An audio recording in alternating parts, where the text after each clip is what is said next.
نقول بيننا وبينكم السلف بيننا وبينكم الكتب كان أحمد يقول البدع بيننا وبينكم الجنائز কল্যাণকর জ্ঞান অর্জন ও মনোযোগ বৃদ্ধির দোয়া বলবেন প্লিজ। কল্যাণকর জ্ঞান অর্জনের জন্য তো নবী সাল্লাল্লাহু আলাইহি ওয়াসাল্লাম দোয়া করেছেন এবং আল কোরআনও কিন্তু আমাদেরকে একটা দোয়া শিখিয়ে দিয়েছে, অকুর রাব্বি জিদনি ইলমা, অকুর রাব্বি জিদনি ইলমা। এটা সূরা তাহার 144 নম্বর আয়াত। আর তুমি বলো, অর্থাৎ তুমি দোয়া করো, হে রব আমার জ্ঞান বাড়িয়ে দিন, হে রব আমার জ্ঞান বাড়িয়ে দিন। এবং আমরা দেখি যে নবী সাল্লাল্লাহু আলাইহি ওয়াসাল্লাম থেকে একটা বিশুদ্ধ হাদিসে সাব্যস্ত হয়েছে যে তিনি দোয়া করেছেন, আল্লাহুম্মা আনফা'না বিমা আল্লামতানা ওয়া আল্লিমনা মা ইয়ানফাউনা ওয়া জিদনি ইলমা। হে আল্লাহ, যা আমাদেরকে আপনি তালিম দিয়েছেন, শিক্ষা দিয়েছেন, আপনি সেটা দিয়ে আমাদের উপকার করে দিন এবং আমাদেরকে শিখিয়ে দিন এমন কিছু যা আমাদের উপকারে আসবে, যা আমাদের উপকার করবে, এবং আমাদের এলেম বাড়িয়ে দিন, আমার এলেম বাড়িয়ে দিন। এই হাদিসটি বর্ণনা করেছেন ইমাম তিরমিজি, হাকিম এবং শেখ আলবানী হাদিসটাকে সহিহ বলেছেন।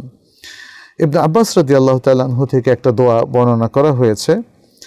তিনি যেমন দোয়াটা করতেন এভাবে, আল্লাহুম্মা যাক্কিরনি মা নাসিত, আল্লাহুম্মা যাক্কিরনি মা নাসিত, হে আল্লাহ আমাকে স্মরণ করিয়ে দিন যা আমি ভুলে গিয়েছি, ওয়াহফাজ আলাইয়া মা আলিমত, এবং আমি যা জেনেছি সেটাকে আমার জন্য হেফাজত করে দিন, ওয়াজিদনি ইলমা, এবং আমার জ্ঞান বাড়িয়ে দিন।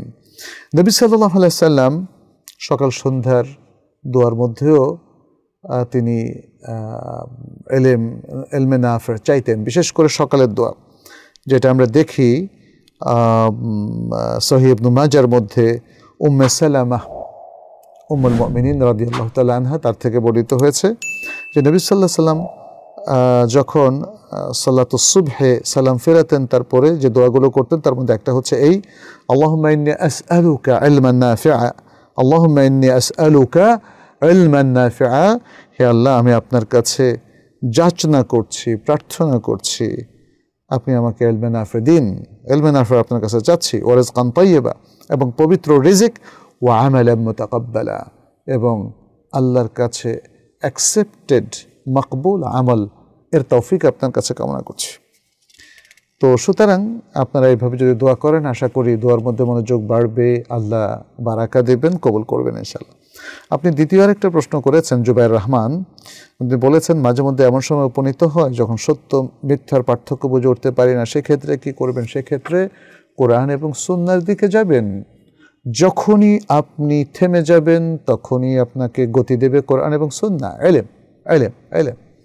যখন আপনার ইলম নাই তখন আপনি থেমে যাবেন, ঠিক আছে, বাট ইলম তালাশ করবেন এবং নিজে না পারলে তখন বিজ্ঞজনদেরকে জিজ্ঞেস করবেন। এমনটি তো আল্লাহ সুবহানাহু ওয়া তাআলা নির্দেশ দিয়েছেন, তিনি বলেছেন ফাসআলু আহলা যিকরি ইন কুনতুম লা তা'লামুন, ফাসআলু আহলা যিকরি ইন কুনতুম লা তা'লামুন। আহলুল যিকর মানে আহলুল ইলম, তোমরা নিজেরা যদি না জেনে থাকো তাহলে আহলুল ইলম আহলুল যিকরকে তোমরা জিজ্ঞাসা করো।